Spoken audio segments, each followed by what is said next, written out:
축원합니다. 2023년 9월 17일 성령 강림절 후 16번째 주일 주일날 예배를 다 같이 드리시겠습니다.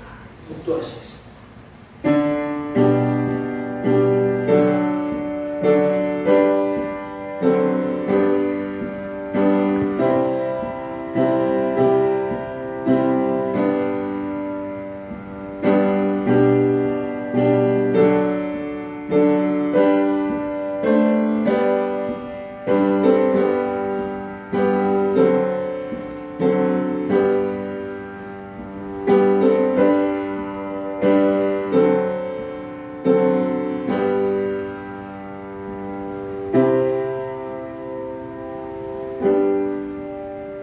여호와여, 주께서 나를 살펴보셨으므로 나를 아시나이다. 주께서 내가 앉고 일어섬을 아시고 멀리서도 나의 생각을 밝히 아시오며 나의 모든 길과 내가 눕는 것을 살펴보셨으므로 나의 모든 행위를 익히 아시오니 여호와여, 내 혀의 말을 알지 못하는 것이 하나도 없으시니라.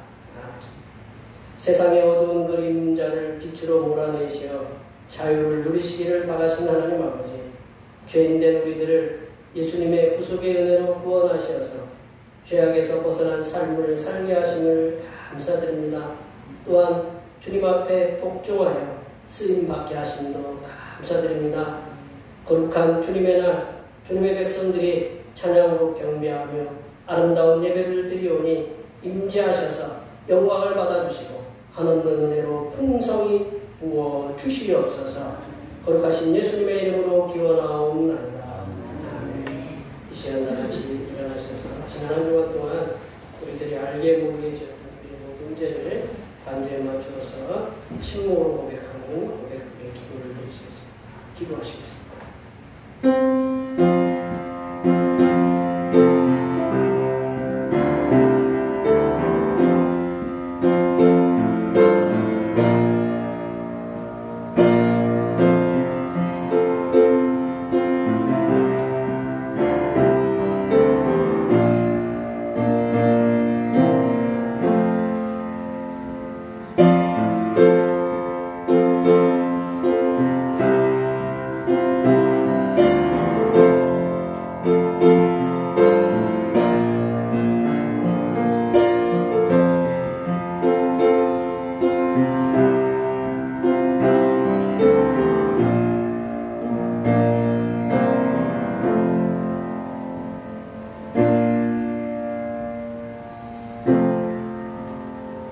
우리 하나님께서는 진심으로 죄를 고백하는 사람들에게 그 죄를 용서하기로 약속하셨습니다. 여호와께서 말씀하시되 오라, 우리가 서로 변론하자. 너희의 죄가 주홍 같을지라도 금과 같이 이어질 것이요 진홍같이 붉을지라도 양털같이 희게 되리라. 이 말씀에 의하여 우리의 죄가 용서받았음을 확신합니다. 내일 찬송 좋은 시간을 참여할 수 있습니다.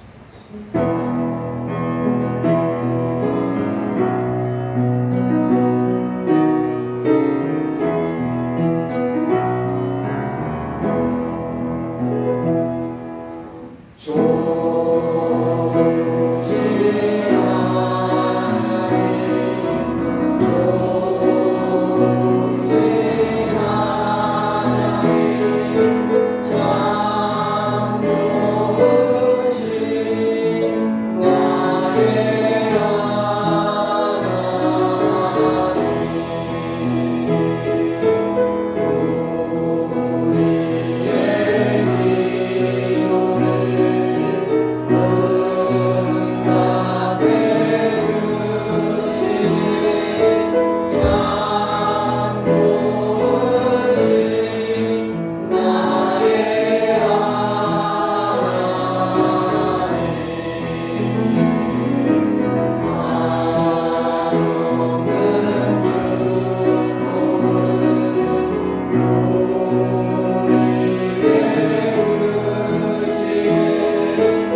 시편입니다. 성시교독은 교독문 6번 시편입니다. 여호와여 일어나옵소서, 하나님이여 손을 드옵소서, 가난한 자를 잊지 마옵소서. 어찌하여 하나님의 하나님을 멸시하여 우리의 마음에 이르기를 주는 감찰하지 아니하리라 하나이까. 주께서는 보셨나이다. 주는 재앙과 원한을 감찰하시고 주의 손으로 갚으려 하시오니 외로운 자가 주를 의지하나이다. 주는 벌써부터 보화를 도우시는 이시니이다. 악인의 발을 꺾으소서, 악한 자의 악을 더 이상 찾아낼 수 없을 때까지 찾으소서. 여호와께서는 영원하도록 왕이시니 이방 나라들이 주의 땅에서 멸망하였나이다. 여호와여 주는 겸손한 자의 소원을 들으셨사오니 그들의 마음을 준비하시며 귀를 기울여 들으시고 고아와 압제당하는 자를 위하여 심판하사 세상에 속한 자가 다시는 위협하지 못하게 하시리이다. 아멘. 사도신경으로의 신앙을 하나님 앞에 고백하시겠습니다. 나는 전능하신 아버지 하나님 천재 창조주를 믿습니다. 나는 그의 유일하신 아들 우리 주 예수 그리스도를 믿습니다.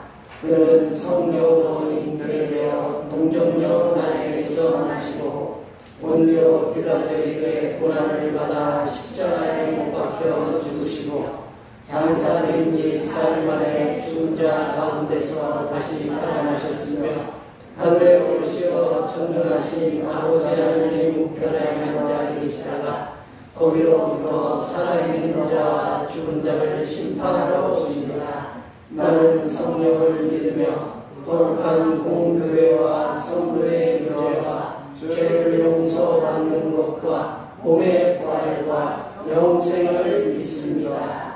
아멘. 같이 앉으셔서 찬송 66장 하시겠습니다. 찬송 66장입니다.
주옵소서.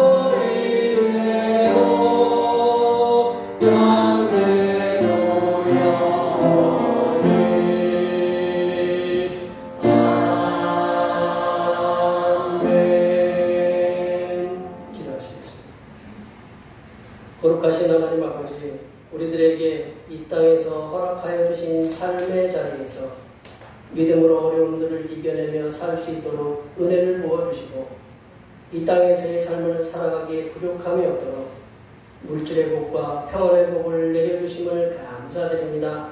이러한 은혜를 받으며 살아가는 우리들에게 더욱 큰 은혜와 복을 주시사 우리들이 주님 앞에 설 때까지 안고 살아가야 할 육신의 질병들로부터 치유함을 받아 강건함을 통하여 하나님께 영광 돌리며 살아가는 삶을 살아갈 수 있도록 인도하여 주시옵소서. 하나님 아버지, 우리들이 살아가는 세상은 내일 일에 대해서 한 치 앞도 내다볼 수 없는 상황 속에서 살아가고 있습니다. 이러한 세상 속에서 살아가는 하나님의 자녀된 우리들이 성삼일체 하나님께서 하늘로부터 내려주시는 놀라운 능력을 통하여 세상에서 소금과 빛의 사명을 감당하며 살아갈 수 있도록 하늘의 지혜와 은사로 충만하게 채워 주시옵소서. 하나님 아버지, 허물과 죄로 죽었던 우리들을 예수 그리스도의 보혈의 은혜로 살리시사 하나님의 백성 삼으셨사오니 우리들이 성삼일체 하나님께서 주신 은혜를 매일매일 감사를 통한 찬양의 제사를 드리며 하나님을 알지 못하는 심령들에게 하나님의 자녀됨을 나타낼 수 있도록 도와주시옵소서. 하나님 아버지, 하나님께서 예수 그리스도의 핏값으로 세우신 대평교회가 하나님의 영광을 드러내며 살아갈 수 있도록 영적으로는 성숙한 교회가 되게 하시고 양적으로는 부흥하여 일꾼들이 세워지는 교회가 되게 하셔서 대평교회가 세상에 아름다운 향기를 나타낼 수 있도록 은혜를 부어 주시옵소서. 하나님 아버지, 이 시간 거룩하신 하나님의 말씀을 듣겠습니다. 내려주시는 말씀을 통하여 우리 심령에 하나님의 은혜와 하나님의 지혜가 충만하게 채워지게 하여 주시옵소서. 우리의 구원을 위해 십자가를 지신 우리 주 그리스도 예수님의 이름으로 기도하며 이제는 주님께서 가르쳐주신 기도로 기도하오니 하늘에 계신 우리 아버지, 아버지의 이름을 거룩하게 하시며 아버지의 나라가 오게 하시며 아버지의 뜻이 하늘에서와 같이 이 땅에서도 이루어지게 하소서. 오늘 우리에게 일용할 양식을 주시고 우리가 우리에게 잘못한 사람을 용서하여 준 것 같이 우리 죄를 용서하여 주시고 우리를 시험에 빠지지 않게 하시고 악에서 구하소서. 나라와 권능과 영광이 영원히 아버지의 것입니다. 아멘.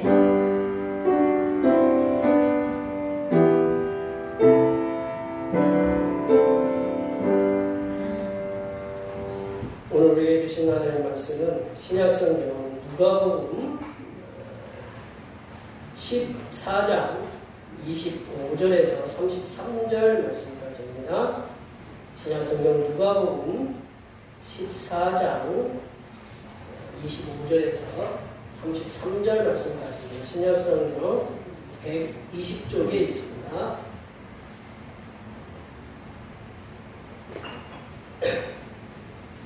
성령 강림절 후 16번째 주일에 주시는 하나님의 말씀은 신약성경 누가복음 14장 25절부터 33절 말씀까지입니다. 신약성경 120쪽에 있습니다. 한 절씩 교독하시겠습니다. 수많은 무리가 함께 갈새 예수께서 돌이키사 이르시되 물론 내려온 자가 자기 부모와 처자와 형제와 자녀와 더욱이 자기 목숨까지 유하지 아니하면 그들이 내 제자가 되지 못하고 누구든지 자기 십자가를 지고 나를 따르지 않는 자도 능히 내 제자가 되지 못하리라. 너희 중에 누가 망대를 세우고자 할진대 자기의 가진 것이 충분하기까지 부족하든지 먼저 앉아 그 비용을 받는 사람이 아니하느냐. 그렇게 하지 아니하여 그 기초만 쌓고 등이 이루지 못하면 보는 자가 다 비웃어 이르되 이 사람이 봉사를 시작하고 능히 이루지 못하였다 하니라. 또 어떤 임금이 다른 임금과 싸우러 갈 때에 먼저 앉아 1만 명으로서 저 2만 명을 거느리고 오는 자를 대적할 수 있을까 헤아리지 아니하겠느냐. 만일 못할 터이면 그가 아직 멀리 있을 때에 사신을 보내어 하신을 청할지니라. 함께 웃습니다. 이와 같이 너희 중에 누구든지 자기의 모든 소유를 버리지 아니하며 능히 내 제자가 되지 못하리라. 아멘. 오늘은 성령 강림 전후 16번째 주일입니다. 힘들고 지쳐서 모든 것을 내려놓고 싶을 때 함께 하셔서 힘과 능력을 주시는 성삼일체 하나님께 항상 감사하시는 삶을 살아가시기를 바랍니다. 매주일 찬양 예배는 권사님과 여러분들의 도움의 손길로 오후 1시에 드립니다. 9월 29일은 추석이고요. 제가 내일과 모레 교육자 부인의 사모님들 가운데에 함께 동참하게 됩니다. 위해서 기도해 주시면 감사하고요. 중보기도 교회와 가정의 회복을 통해서 선교의 열정을 다시금 품으며 살아가는 성도가 되기를 바라고 위해서 기도해 주시고 찬양 예배 시간에 투유기 말씀 함께 나누고 있습니다. 남예배 후에 점심 공동 식사가 있습니다. 수고에 감사드리고 제가 분명히 앞에서 광고했습니다. 밥이 맛있는 밥이라고 안 드시고 가시면 좀 후회가 될 거라고 꼭 드시고 가시기 바랍니다. 아셨죠? 이렇게 한 주간 동안 은혜 가운데 이렇게 하나님께서 지켜주셔서 참 감사하네요. 저쪽 아프리카, 리비아, 모로코에서는 지진이 일어나가지고 수천 명이 한꺼번에 그냥 죽고 하루아침에 비가 오는데 그래가지고 지금 하여튼 희생자가 리비아에서는 수만 명이 죽었을 거라고 어제 이렇게 뉴스를 잠깐 봤는데 그런 얘기들을 이렇게 해요. 그래서 우리 한 치 앞도 이렇게 내다볼 수 없는 세상 속에서 하나님께서 한 주간 이렇게 지켜주셔서 건강한 모습으로 얼굴도 이렇게 보게 하시고 은혜를 이렇게 이끌어주셔서 참 감사합니다. 이 한 주간도 우리 여기 계신 분들 이 자리에 또 계시지 않은 우리 자녀들, 손주들까지 은혜 중에 지켜주셔서 가정에서든 농사를 하시든 또 직장에서든 또 사업을 하시든 어떤 삶의 현장에서도 하나님께서 눈동자처럼 지켜주셔서 다음에 만나는 그 시간까지 은혜 중에 지켜주시고 늘 승리하며 살아가는 하나님의 자녀들이 될 수 있도록 도와주시옵소서 하면서 앞에 옆에 뒤에 계신 분들 많이 이 자리에 안 계신 분들까지 많이 축복해 주시기 바랍니다. 축복합니다.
감사합니다.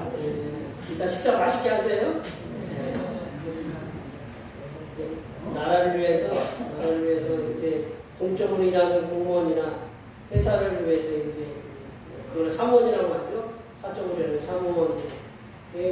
나라의 그 공무원들이나 회사의 그 사무원들이나 이렇게 뽑을 때 채용 조건이 있다. 요구하는 채용 조건들이 있는데 아무리 뛰어나고 저처럼 얼굴이 좀 괜찮게 생기고 시인들 그리고 언변이 남들보다 이렇게 출중하고 그래도 공무원들은 채용 기준이 있잖아요. 그거에 부합되지 않고 회사에 이렇게 취직해야 되는 그 요구하는 그런 채용 조건에 부합되지 않는 이렇게 적합하지 않으면 채용할 수가 없다라는 거죠. 여기에 모인 그 하나님의 자녀들께서는 오늘 본문 말씀에 의하면 하나님이 채용하셨는데 뭘로 채용하셨냐면 예수님의 제자로 채용했다. 예수님의 제자. 누가복음, 오늘 본문에 누가복음이잖아요. 누가복음의 저자 이름이 누가예요. 루크라고 하는 누가인데 이 누가가 이야기하는 예수님의 제자는 뭐냐면 예수 그리스도를 구주로 믿고 고백하고 예수 그리스도를 증언하는 그런 사람들이 바로 그 제자다. 그게 누구냐면 세인트 성도고 크리스천. 우리 기독교인들이다라는 거죠. 그리스도인들이다라는 거죠. 그들을 갖다가 제자라고 했다. 그러니까 우리가 예수님 믿고 구주를 고백하고 그래서 예수님을 증언하는 그런 사람들이 누구냐? 예수님의 제자라고. 그러니까 사도 이게 누가는 그렇게 얘기하고 있다는 거죠. 그러니까 여기에 오신 분들은 다 예수님의 제자다. 아멘? 예, 예수님의 제자입니다. 예수님께서는 오늘 25절 말씀에서 25절 말씀을 보면 당신을 따르는 수많은 무리들을 향해서 예수님 당신의 제자가 되는 조건, 제자가 되는 조건에 대해서 이렇게 말씀하고 계십니다. 그러니까 아니다라는 게 나와요. 이런 내 제자가 되지 못한다 그런 걸 세 번씩이나 이렇게 말씀하시는데 조건에 대해서 말씀하시는 거 보면 수많은 무리들이 예수님을 따른다고 해서 예수님이 가는 곳에는 구름 같은 떼들이 몰렸어요. 수많은 무리들이 이렇게 따라왔는데 그렇게 따른다고 해서 모두가 다 예수님의 제자가 되는 것은 아니다라고 예수님께서 말씀하고 계십니다. 예수님께서 제자로서 요구하시는 조건들이 있다. 조건들. 오늘 본문의 말씀을 통해서 예수님께서 2000년 전에 수많은 무리들에게 그리고 예수님을 따랐던 12 제자들과 그들에게 요구하셨던 제자의 조건이 뭔지를 이렇게 살펴보시면서 이 시대에 사는 예수님의 제자된 우리들이 하나님을 알지 못하는 그런 세상에 나아가서 예수님의 제자로서 어떻게 살아야 하는지를 함께 오늘 말씀을 통해서 나눠보도록 하겠습니다. 예수님께서 오늘 본문 말씀을 통해서 요구하시는 제자의 조건은 첫 번째로 예수님의 제자는 자신의 가족보다 예수님을 더 사랑해야 된다. 예수님의 제자는 자신의 가족보다 예수님을 더 사랑해야 된다. 라고 말씀하세요. 갑자기 섭섭해지죠, 그죠?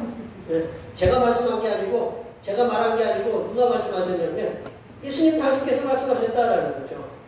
26절 말씀 한번 읽어볼까요? 26절 말씀을 읽어보겠습니다.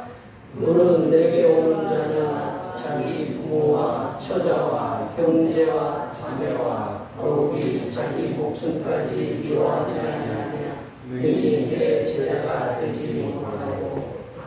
앞부분만 이렇게 보시면 예수님께서는 당신의 제자가 되려고 오는 자들에게 자기 부모, 그리고 형제, 자매 그들을 갖다가 미워하라라고 이렇게 했습니다. 그렇게 미워하지 않으면 예수님의 당신의 제자가 되지 못하리라 이렇게 말씀하시는데 미워하다라는 말씀은 뭐냐면 진짜 미워하라고 하는 게 아니고 덜 사랑하라라는 거예요. 덜 사랑하라. 그러니까 하나님보다 덜 사랑하라라는 얘기예요. 그러니까 하나님을 더 사랑하라라는 표현이에요. 그 말을 갖다가 이렇게 우회적으로 얘기해 히브리식 표현이에요. 우리 주아를 보고 아이고 정말 미워 죽겠네. 이게 지금 정말 미워 죽겠는 거예요? 이뻐가지고 막 그러는 거죠, 그죠? 네? 우리 손주들 보고 아이고 정말 미워 죽겠네. 미워 죽겠는 게 아니라 이쁘다는 말을 갖다가 돌려서 얘기하는 거잖아요, 그죠? 그래요, 안 그래요? 그런 거예요. 여기서 덜 미워라는 말씀은 뭐냐면 하나님보다 덜 사랑하라. 이게 덜 사랑해라. 덜 사랑하라고 들기름이 아니고 덜 사랑하라고 이렇게 말씀하시는 거예요. 그러니까 예수님의 제자가 되려면 자신의 부모보다 예수님을 더 사랑해야 돼요. 좀 섭섭하겠지만 뭐 그렇게 이해하셔야 돼요. 제가 얘기한 게 아니고 누가 얘기했다고요? 예수님이 얘기했어요. 그리고 자신의 처자, 아내와 자녀들보다 예수님을 더 사랑해야 된다. 그리고 형제 자매들보다 예수님을 더 사랑해야 된다고 그렇게 예수님께서 말씀해요. 그래야 바로 예수님의 진짜 제자다, 찐 제자다 이렇게 얘기하는 거예요. 예수님께서는 가족보다 예수님을 더 사랑해야 한다는 표현을 마태복음에서 이렇게 분명하게, 제가 요즘 잘 쓰는 클리어하게, 아주 분명하게 예수님께서 가족보다 예수님 당신을 더 사랑해야 한다고 분명히 얘기하고 계신데, 마태복음 37절 말씀이에요. 한번 다 같이 한번 읽어보겠습니다. 아버지나 어머니를 나보다 더 사랑하는 자는 내게 합당하지 아니하고 아들이나 딸을 나보다 더 사랑하는 자도 내게 합당하지 아니하며. 좀 섭섭해 이 얘기를 하세요. 뭐 어떻게 해요?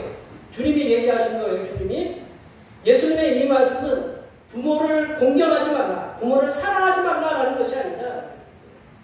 성부 하나님께서는 분명히 제5계명, 우리 지난주에 말씀 배웠잖아요. 제5계명 말씀에 네 부모를 공경하라 라고 분명히 말씀하셨어요. 그러면 내가 너희들에게 준 땅에서 네 생명이 길리라 라고 분명히 예수님께서, 하나님께서 약속의 말씀을 하셨는데, 그리고 부모를 공경하지 않는 것은 그 당시 유대사회에서는 생각할 수 없었다. 우리나라도 아직도 뭐 이렇게 그렇잖아요. 부모 공경에 대해서 아직까지는 그게 남아있잖아요. 근데 예수님께서는 그 당시에 어떤 그 제도가 있었냐면 골반이라는 제도가 있어요. 골반이 뭐냐면 하나님께, 부모에게 드릴 거를 하나님께 드렸으면 부모님에게는 안 드려도 된다. 뭐 그런 제도가 있었어요. 그러니까 이게 하나님 사랑한다고 하나님께 먼저 이렇게 드리고 나서 부모를 공경하지 않으면 그거는 예수님이 옳지 못하다고 이렇게 꾸짖으셨어요. 그거는 옳지 못한 거다. 그 정도로 예수님께서는 부모 공경에 대해서도 굉장히 엄격하셨다라는 거예요. 그러므로 부모를 사랑하지만 예수님보다 덜 사랑해야 된다. 무슨 얘기 이해가 되셨죠? 부모를 사랑해야 되지만, 부모님을 공경해야 되지만 예수님보다 덜 사랑하고 공경해야 된다라는 것입니다. 부모에 대한 공경과 사랑이 하나님의 사랑과 성경보다 앞서가서는 안 된다라는 것을 얘기해주고 계시는 거예요.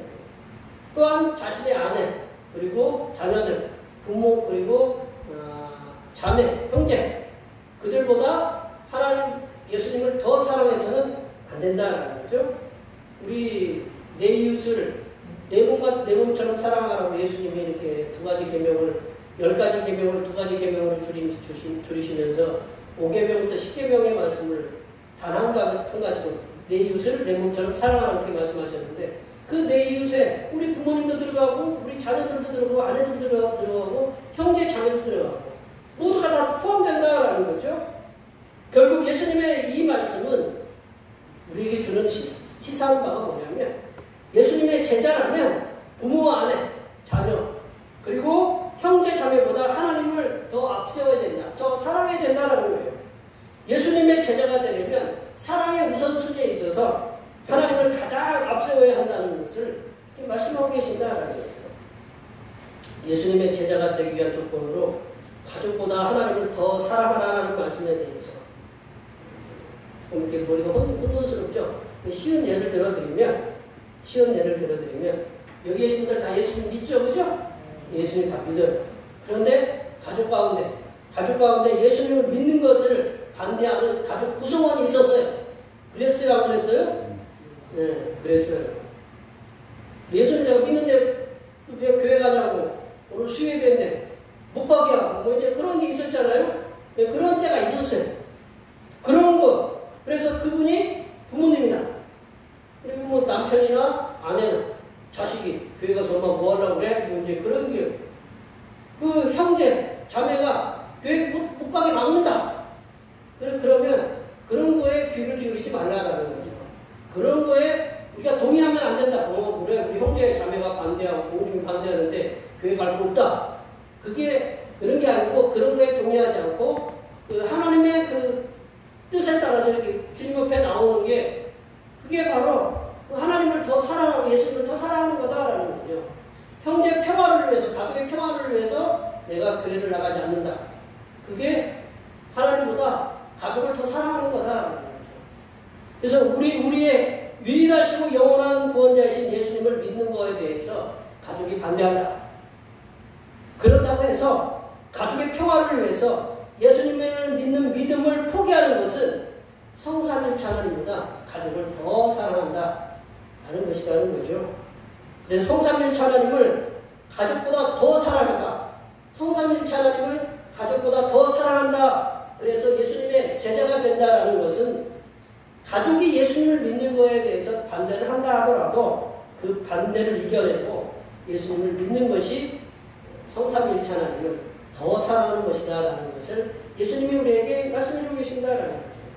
근데 여기에 계신 많은 분들이 가족의 반대에도 불구하고 예수님 잘 믿으셨어요. 아멘? 네. 그것이 바로 가족보다 예수님을 더 사랑한다라는 증거다라는 거예요. 그러므로 여기 계신 모든 성도님들께서는 분명히 예수님의 첫 번째 제자의 조건에 딱 들어맞는다는 거예요. 앞으로도 이제 가족을 사랑하지만 가족보다 성삼위일체 하나님을 더 사랑하셔서 예수님의 제자로서의 삶을 앞으로도 계속적으로 잘 살아가시기를 간절히 축원합니다. 두 번째로 예수님의 제자는 좀 여기서 심각하게 들으셔야 돼요. 예수님의 제자는 자신의 생명보다 목숨보다 예수님을 더 사랑해야 된다. 예수님의 제자는 자신의 생명보다 자신의 목숨보다 예수님을 더 사랑해야 된다고 말씀하고 계셔요. 26절 끝에 우리가 이제 성경에 보시면 거기에 나오잖아요. 26절 끝에 뭐라고 이렇게 말씀하고 계시냐면 자기 목숨까지 더욱이 자기 목숨까지 미워하지 않으면 자기 목숨까지 미워하지 않으면 자기 목숨보다 예수님을 더 사랑하라는 표현이거든요. 우리 27절 말씀 다 같이 한번 읽어볼까요? 27절 말씀 누구든지 자기 십자가를 지고 나를 따르지 않는 자로 능히 내 제자가 되지 못하리라. 좀 심각한 말씀이죠, 그죠? 심각한 말씀. 26절 끝에도 더욱이 자기 목숨을 갖다가 미워하지 않으면 예수님보다 앞세우면 그거는 예수님의 제자 조건에 맞지 않는다, 부합되지 않는다라는 거죠. 그리고 예수님께서는 가족과 함께 미워할 대상이에요. 그러니까 자기 목숨도 포함되고. 그러니까 목숨도 미워하다라는 말씀은 뭐냐면 목숨보다 하나님을 더 사랑해야 된다는 거예요. 예수님께서는 하나님께서 주신 목숨, 목숨이라는 게 뭐냐? 간단해요. 목에 숨이 붙어 있으면 목숨이에요. 그러세요, 안 그러세요? 숨을 뭘로 쉬어요? 목으로 쉬잖아요. 목숨이에요. 목에 숨이 붙어 있으면 사는 거고, 목에 숨이 붙어 있지 않구나 그러면 죽은 거예요. 그게 간단해요. 목숨이라는 게 바로 그런 거거든요. 내가 호흡을 하고 있는 이 호흡보다 예수님을 더 사랑해야 예수님의 제자가 될 수 있다. 내 호흡이 목으로 숨을 쉬는 이 목숨이 더 소중하다 생각하면 예수님의 제자의 조건에 맞지 않는다라고 이렇게 예수님이 누가 얘기하면 제가 얘기가 아니에요. 저한테는 자꾸 이렇게 뚫어지게 보지 마시고 누가 얘기했냐면 예수님 당신께서 얘기하셨다라는 거예요. 근데 이제 마태복음 16장 26절에 보면 예수님께서는 이 목숨이 천하보다 귀하다고 분명히 얘기하고 계세요. 한번 볼까요? 같이 읽어보겠습니다. 사람이 만일 천하를 얻고도 제 목숨을 잃으면 무엇이 유익하리요? 사람이 무엇을 주고 제 목숨을 아끼겠느냐? 그 목숨 하나 예수님께서는 굉장히 소중하게 보셨다라는 거죠. 예수님께서는 그 천하보다 귀한 그 목숨을 하나님보다 더 사랑한다면 예수님의 제자로서 부합되지 못한다, 적당하지 못하다, 알맞지 못하다라고 이렇게 말씀하고 계신다는 거예요. 27절 말씀도 같은 맥락이에요. 27절 말씀도 보면 누구든지 자기 십자가를 지고 그 예수님을 따르지 않는다고 예수님의 제자가 되지 못한다라고 이렇게 말씀하고 계세요. 십자가를 진다는 거 뭐를 의미할까요? 십자가를 진다는 거. 십자가는 누가 졌을까요? 네? 예수님만 지는 거예요? 십자가는? 예수님이 누구더러 얘기했어요? 여기 계신 분들의 십자가를 지고 따르라고 그러잖아요. 수많은 제자 보고 십자가를 지고 따르라고 그랬잖아요. 십자가를 진다라는 건 뭐를 의미하는 거예요? 어디로 가는 거예요? 네, 죽으러 가는 거예요. 죽으러 가는 거. 십자가를 지는 사람이 뭐하러 십자가를 지겠어요? 예수님이 십자가 지고 나서 어떻게 했어요? 돌아가셨잖아요. 강도 옆에 둘이 있던 사람도 십자가 지고 갔어요. 어떻게 했어요? 그 당시에는요, 십자가의 처형이 흔했어요. 예수, 나라에 반역한다 싶으면 자기 이제 로마 백성들은 십자가 처형 안 해요. 너무 고통스럽기 때문에. 이방인들이 반역을 했다고 하면 무조건 십자가 처형을 하는 거예요. 근데 십자가 처형을 할 때 십자가를 갖다가 지고 가야 돼요. 십자가를 지고 가는데 우리 성경에 우리 그림 갖고 가다 보면 이렇게 십자가를 지고 이렇게 진짜 지고 가는 예수님이 있는데 그거는 고고학적으로 맞지 않아요. 그 당시에는 십자가가 어디에 십자가의 세로대는 어디에 있냐면 이미 거기에 박혀 있어요. 이미 거기에 박혀 있어요. 세로대는. 뭐만 지고 가야 되냐면 가로대만 지고 가면 돼요. 가로대만 지고 가서 홈이 이렇게 펴여 있어요. 이렇게 십자가 우리 가로대에 보면 홈이 이렇게 파여서 우리 끼는 거 있잖아요. 나무 이렇게 우리 모담 쓰고 이렇게 나무 조립하는 거 있잖아요. 박는 거. 홈 파가지고 거기에 이렇게 딱 이렇게 얹히면 돼요. 십자가 영화 보시면 우리 패션 오브 크라이스트인가요? 뭐 그런 우리 예수님 다니는 영화 보면 그렇게 올려서 이렇게 죽여요. 그래서 십자가는 가운데를 치고 가는 거예요. 세로대까지 지는 게 아니라. 그래서 보통 우리 십자가를 T자로 이렇게 봐. T자로. 그래서 뒤에다가 이렇게 뭐 박아가지고 이렇게 그 위에 예수 그리스도 이렇게 하나님의 아들 그렇게 이렇게 써놓은 거는 유대인의 왕 그렇게 써놓은 거는 나중에 뒤에서 이렇게 못을 박아서 이렇게 써놓은 것이라고 보면 돼요. 십자가를 진다는 건 뭐냐? 죽으러 가는 거예요. 내가 뭐가 된다는 거예요? 사형수가 된다는 거예요. 사형수. 그러니까 여러분들한테 예수님이 십자가를 지라는 건 뭐라는 거예요? 예, 죽으라는 얘기예요. 십자가를 치고 죽음을 각오하고 따르라는 얘기예요. 심각하게 들으셔야 돼요. 십자가 진다니까 내가 우리 가족이 십자가 진다, 가족의 어려움을 진다, 그것도 십자가지만 일단 십자가를 진다는 거는 죽는다라는 의미를 포함하고 있다는 거예요. 그 당시 사형수는 십자가의 가로대를 지고 십자가의 세로대가 세워져야 되는데 사형자 골고다 언덕에 가서 거기서 십자가에 못 박혀 죽는 것을 말하고 있다. 예수님께서는 예수님의 제자의 조건으로서 뭐를 얘기하냐면 두 번째 조건으로서 십자가를 지라라고 이렇게 말씀하고 있어요. 이 말씀은 예수님과 내 자신의 목숨 사이에 우선순위가 누구라고 얘기하냐면 예수님이다라고 이렇게 말씀하고 있는 거예요. 예수님께서도 하나님을 사랑하기 위해서는 우리들에게 뭐라고 말씀하셨냐면 이 신명기에서도 그런 말씀을 하셨는데 예수님께서 이 말씀을 더 강조하는데 제일 큰 계명이 누구입니까? 라고 물어보는 율법사, 바리새인과 율법사가 물어보는데 뭐라고 얘기하냐면 첫 번째는 하나님을 사랑하는데 어떻게 사랑하냐면 우리가 마태복음 22장 37절 말씀 볼까요? 어떻게 사랑해야 되는지 마태복음 22장 37절 말씀 다 같이 읽어보겠습니다. 예수께서 이르시되 내 마음을 다하고 목숨을 다하고 뜻을 다하여 주 너의 하나님을 사랑하라 하셨으니 사랑하는데 어떻게 사랑하는데요? 내 마음을 다하고 목숨을 다하고 뜻을 다하고 이 목숨을 싹 빼는 거예요? 내 마음을 다하고 뜻을 다하고 그렇게 하는 거 아니잖아요. 여기에 분명히 예수님이 말씀하시기를 내 마음을 다하고 또 조금 여러 가지 이제 변형이 복음서마다 약간씩 변형이 있는데 이 기본적인 취지는 뭐예요? 내 마음을 다하고 목숨을 다하고 뜻을 다해서 주 너희 하나님을 사랑하라. 이게 첫 번째 되는 계명이라고 얘기했어요. 하나님을 사랑할 때는 어떻게 사랑하느냐? 네 전 존재를 다 바쳐서 사랑하라. 이렇게 얘기하고 계신다라는 거예요. 우리가 예수님의 제자가 되려면 우리를 구원하시기 위해서 예수님 당신께서 어떻게 했어요? 당신이 먼저 십자가에 달리셨잖아요. 먼저 십자가에 달리셔서 그러니까 이게 지도자 리더라고 하죠. 리더하고 독재자하고 이게 차이가 뭐냐면 리더는 다자라고 해요. 앞에 따라가면서 앞에 맨 먼저 가가지고 그래서 우리 영국 같은 귀족 국가에서는 오블레스 오블리지라는 말이 있어요. 그게 뭐냐? 귀족이면 귀족의 다음 모습을 보여라. 그래서 전쟁이 있으면 뒤에 가는 게 아니고 맨 앞에 가서 전쟁과 싸운다는. 얼마 전에 타계한 엘리자베스 여왕이 영국 제2차 세계대전에 참전한 거 아시죠? 예, 제2차 세계대전 참전했어요. 영국 여왕이. 그래서 여자의 몸으로서 오블레스 오블리지를 이렇게 실천했어요. 이 마찬가지로 이 예수님은 어떻게 했느냐? 너 가라라고 한 게 아니라 가자라고 했어요. 그래서 예수님이 맨 먼저 가가지고 먼저 십자가에 돌아가셨어요. 그랬으니 너희들도 따라와라. 그렇게 얘기하고 계시거든요. 이 독재자, 뭐 이렇게 세상에 이렇게 악한 사람들은 가라라고 이렇게 얘기해요. 자기는 뒤에 있어요.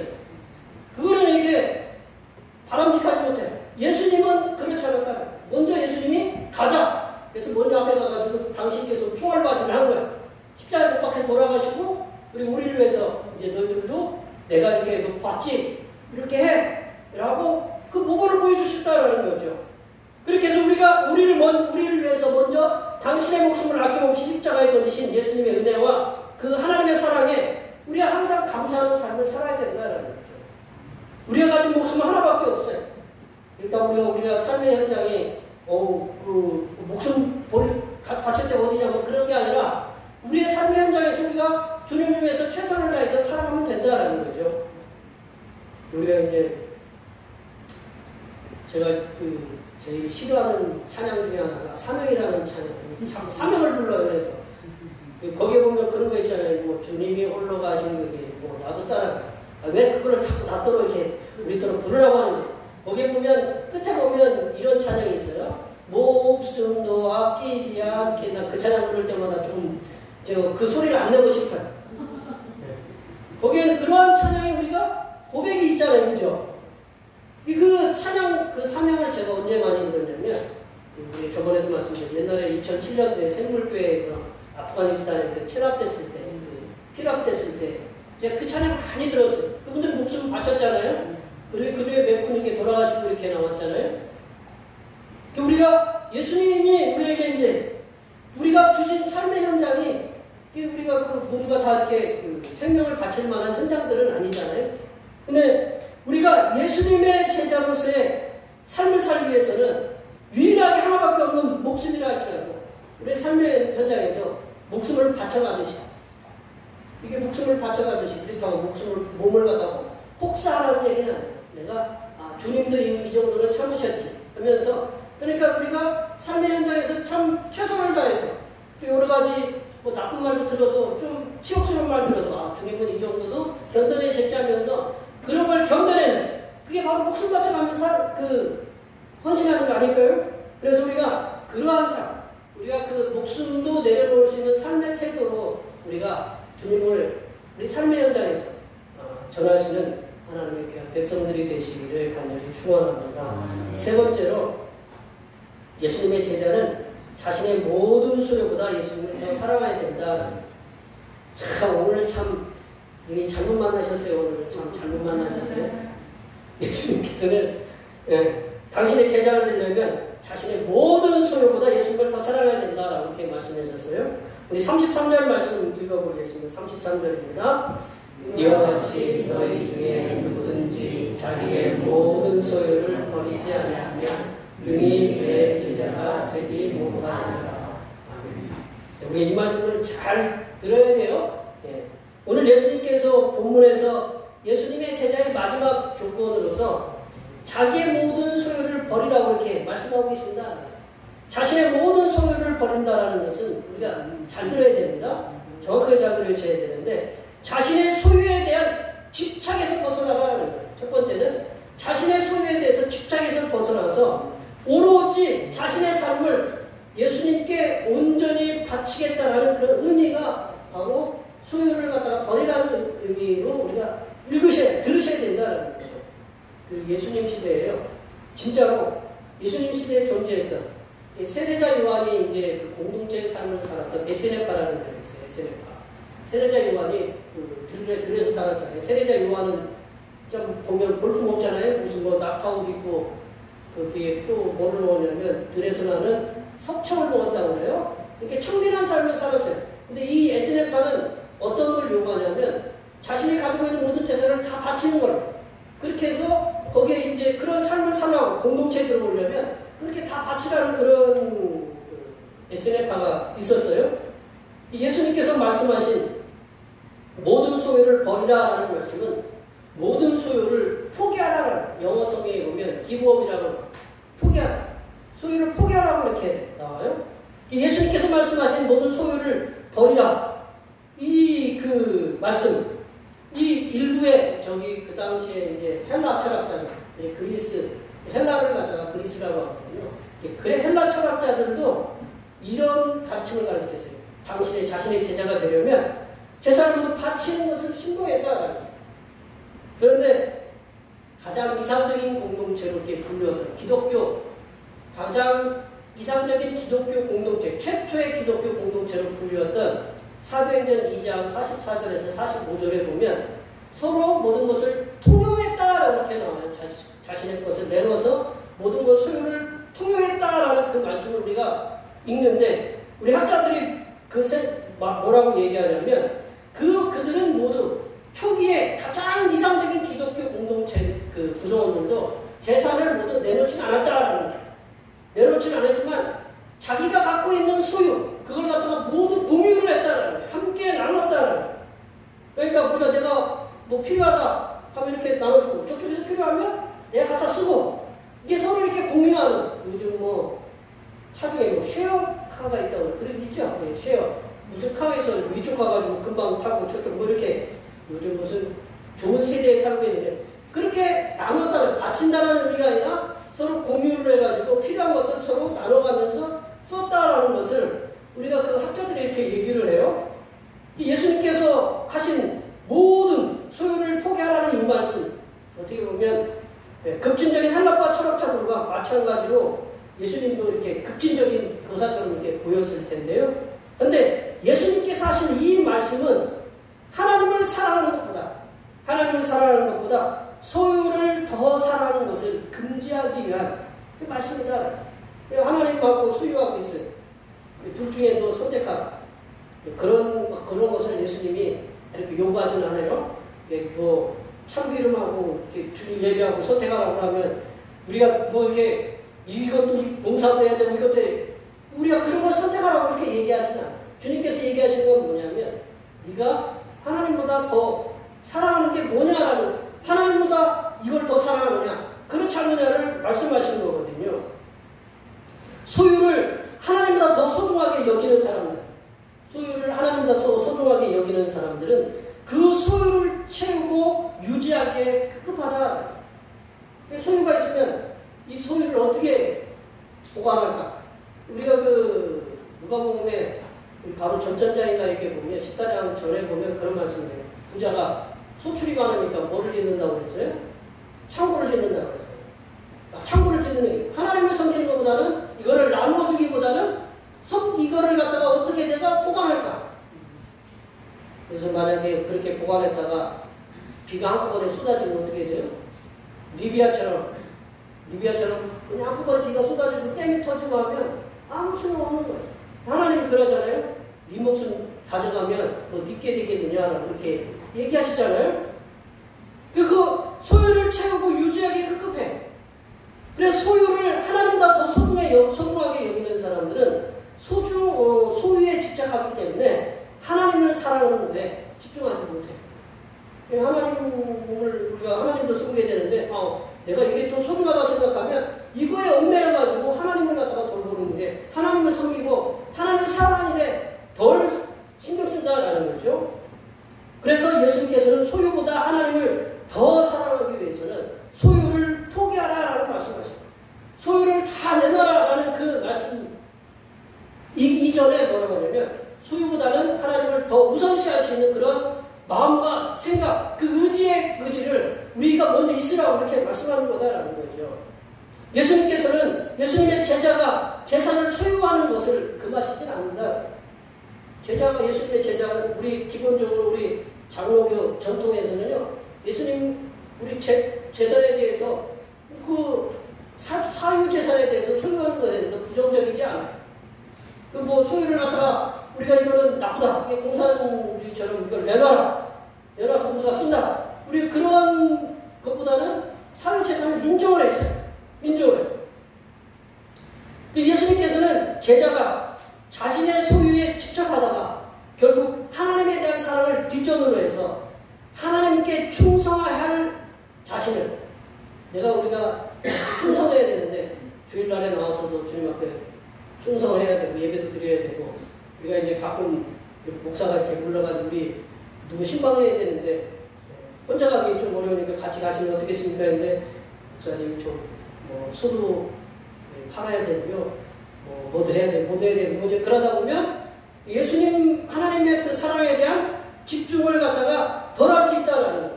이게 소유가 하나님으로부터 멀리하게 만드는 악한 도구가 되는 것을 잘 아셨기 때문에 하나님보다 그 소유를 하나님보다 위에 두는 것을 금하셨다라는 거예요. 어떤 재산이 많은 청년이 우리 복음서에 보면 그렇잖아요. 어떤 재산이 많은 청년이 예수님께 와가지고 내가 예수님 당신을 따르겠습니다. 그게 뭐냐면 예수님 제자가 되겠습니다. 라고 얘기하니까 예수님이 딱 보니까 관상을 보니 관상을 본 거 아니지만 예수님 딱 본 거 아시잖아요.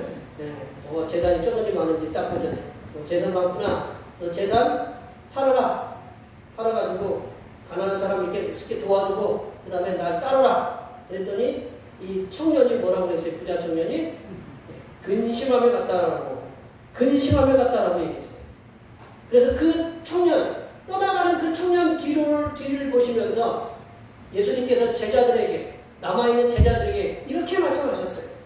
마가복음 10장 23절 말씀을 한번 다 같이 한번 읽어보겠습니다. 예수께서 둘러보시고 제자들에게 이르시되 재물이 있는 자는 하나님의 나라에 들어가시라. 심히 어렵도다 하시니. 심히 어렵도다. 못 들어가는 건 아니지만 들어가기가 좀 경쟁률이 문이 좁다는 그래서 낙타처럼 낙타가 어디 들어간다고요? 바늘구멍. 바늘구멍으로 들어갈 수 있어요. 바늘구멍을 크게 만들면 낙타도 들어갈 수 있는데 그건 누구만이 할 수 있는 거예요? 하나님만이 할 수 있는 거예요. 그러니까 이게 재물이 많아서 하나님보다 재물에 대한 그 마음을 많이 뺏기면 하나님 나라 들어가기가 더 어렵다는 거예요. 우리가 가진 소유를 하나님을 기쁘시게 기쁘시게 하는 데 사용한다면 그것은 하나님을 더 사랑하는 것이다. 우리가 누구를 도울 때 뭘로 도와요? 그 시간을 내서 뭐 가가지고 몸으로 돕기도 하지만 멀리 있는 데는 어떻게 해요? 우리가 우물 팔려면 어떻게 해야 돼요? 우리가 외국에 우물 팔려면 우리가 가가지고 기계를 가져갈 수 없잖아요. 뭘로 갖다 주면 돼요? 돈만 보내면 되잖아요. 우리가 그러한 것을 갖다 위해 쓰고 우리가 그 어려운 데 이렇게 돕는다. 뭐 지금처럼 이제 모로코나 리비아에도 난리가 나고 우리가 그 튀르키예에도 그 터키에도 지진 났어요. 그럴 때 어떻게 했어요? 우리가 못 가잖아요. 못 가면 우리가 보내면 되는 거예요. 우리가 가진 소유를 기꺼이 내어서 하나님을 기쁘시게 사용한다면 그것은 하나님을 더 사랑하는 것이다라는 거죠. 하지만 하나님보다 소유에 대한 집착이 강하다면 하나님보다 소유를 더 사랑하는 것이기 때문에 하나님께서 요구하시는 제자의 조건에 맞지 않는다는 거예요. 우리의 삶이 하나님보다 소유에 더 집착하고 그것에 몰입하고 있다면 예수님의 제자로서의 삶에서 멀어져 있는 거다. 그러므로 우리들의 삶에서 우리가 가진 소유를 하나님 나라를 위해서 아름답게 사용할 수 있도록 그리고 힘쓰실 때에 예수님께서 요구하시는 예수님의 제자로서의 삶을 살아갈 수 있게 됩니다. 말씀을 정리하면요.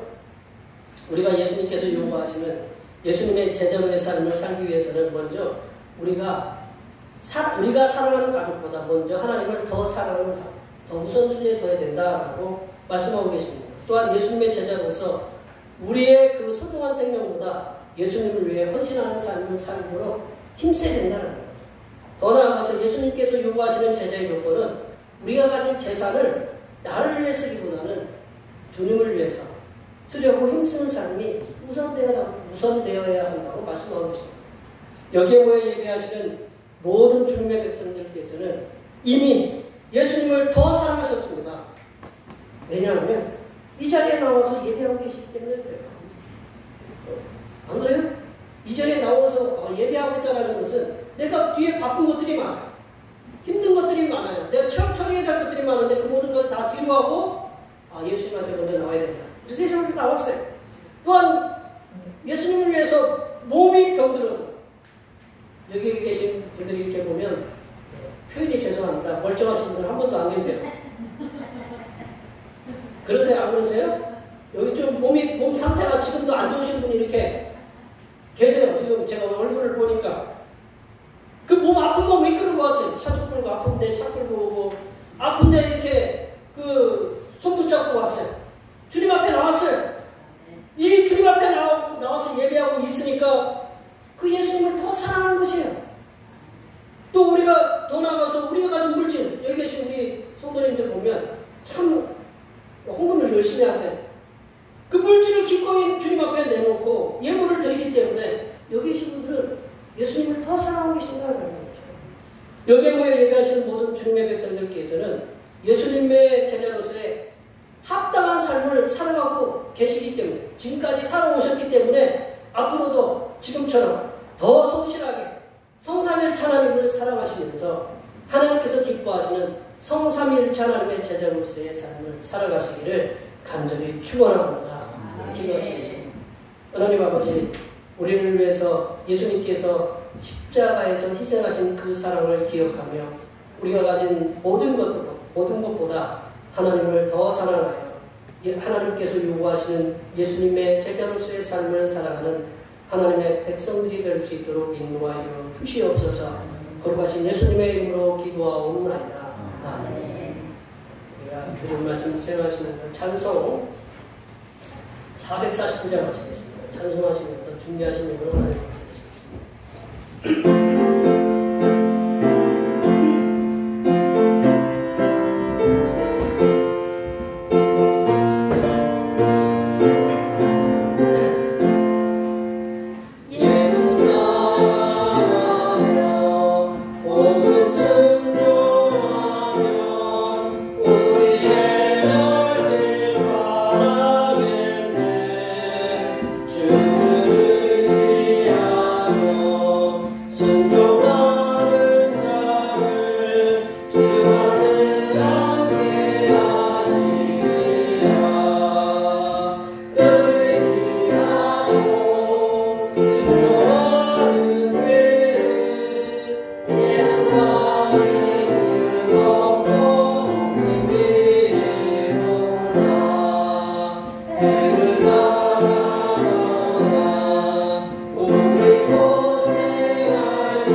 감사드립니다.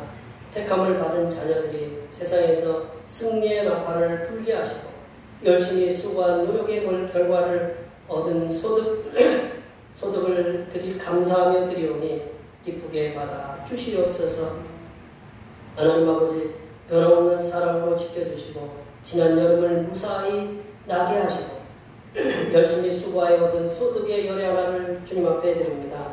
11조에 담긴 마음을 아시오니 기쁘게 받으시사 누르고 흔들어 넘치는 은혜로 채워주시고 많은 사람들에게 선하게 베풀 수 있도록 풍성하게 부어 주시옵소서. 하나님 아버지, 지난 한 주간도 지켜주심에 감사하여 감사의 예물을 드립니다.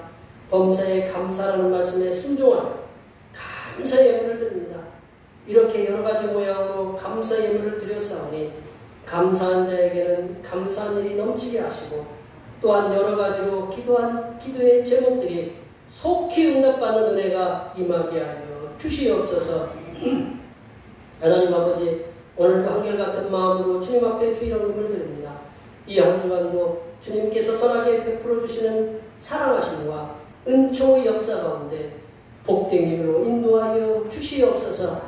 이 땅의 영혼 구원을 위해 선교 헌금을 드립니다. 대평교회의 영혼을 구원으로 인도하는 역사가 이 지역을 넘어 세계로 확장되는 은혜가 있게 하시고 바친 손길들의 삶이 더 풍성하게 선교하는 은혜가 임하도록 물질의 복을 충만하게 부어 주시옵소서. 주님께서 이 땅에 보내주신 생일을 맞아요 생일헌금을 드립니다. 다가오는 명년의 생일까지도 건강하고 복되게 지켜 주시옵소서. 하나님 아버지, 주의 몸된 교회를 위하여 헌신하고 봉사하는 손길들의 수고를 기억하여 주시사 하늘로부터 내려주신 은혜가 충만하게 임하도록 도와 주시옵소서. 차량 봉사로, 주방 봉사로, 헌금위원으로, 재정위원으로, 안내위원으로, 교회 청소로, 그 외 남모르게 주님을 위하여 수고하는 여러 손길들 위해 이 땅에서 하나님께서 보여주시는 새로운 비전들을 보게 하시고 이 땅에서 바라고 소원하는 모든 기도의 제목들이 다 응답받는 역사가 일어나게 하여 주시옵소서. 거룩하신 예수님의 이름으로 기도하옵나이다. 아멘.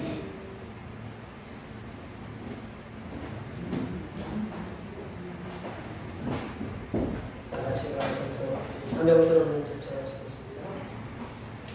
대평교회 사명선언은 대평교회의 사명은 하나님께서 우리와 함께 하시는 절대 믿음과 우리 가족을 사랑으로 구원하여 주심과 교회를 부흥시켜 주심을 비전 삼아 지역과 나라와 세계의 소금과 빛의 사명을 감당하는 것입니다. 믿음으로 하나님을 기쁘시게. 아멘. 거룩한 삶으로 제청하시겠습니다. 거룩한 삶으로 세상에게 선한 영향력을 나타내는 교회이다. 결단의 정수로 선한 능력을 전할 수 있습니다.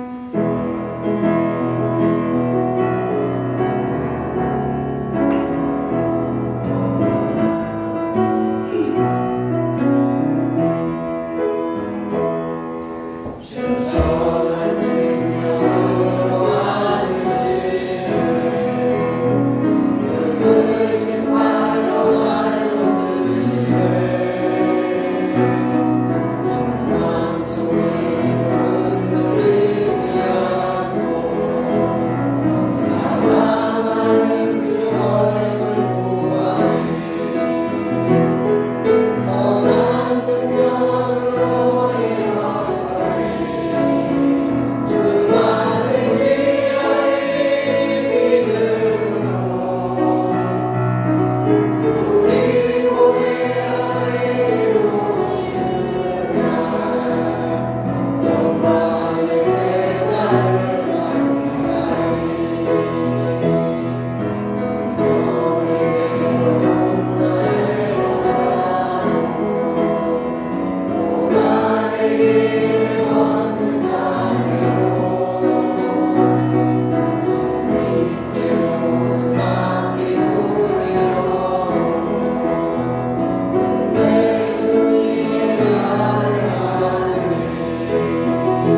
제자로서 오로지 성삼일체 하나님만을 바라보며 살아가기를 원하시는 하나님 아버지의 무한하신 사랑하심과 이 땅에서 제자로서의 삶을 살아갈 수 있도록 용기와 지혜를 부어주시는 보혜사 성령 하나님의 교통하심과 교제하심과 위로 충만하게 하심이 제자로서 세상에서 성삼일체 하나님께서 원하시는 선한 영향력을 나타내며 살아가기로 다짐하는 여기 모인 모든 주님의 백성들을 위해 그들의 가정과 건강과 직장과 사업과 학업 위에와 올해의 모든 농사와 모든 계획들을 위해와 흩어져 있는 모든 자녀 손들 위해와 이 자리에 함께하지 못한 모든 대표교회 원속들 머리머리 위해와 이 나라의 산업재해로 인하여 다치거나 가족을 잃은 신령들을 위해 하나님의 위로하여 주심과 엄청난 지진과 홍수로 인하여 수많은 사상자를 낸 아프리카와 리비아 백성들을 위해 하나님의 위로하여 주심과 회복하여 주심의 역사가 이제로부터 영원토록 함께하옵시기를 간절히 축원하옵나이다.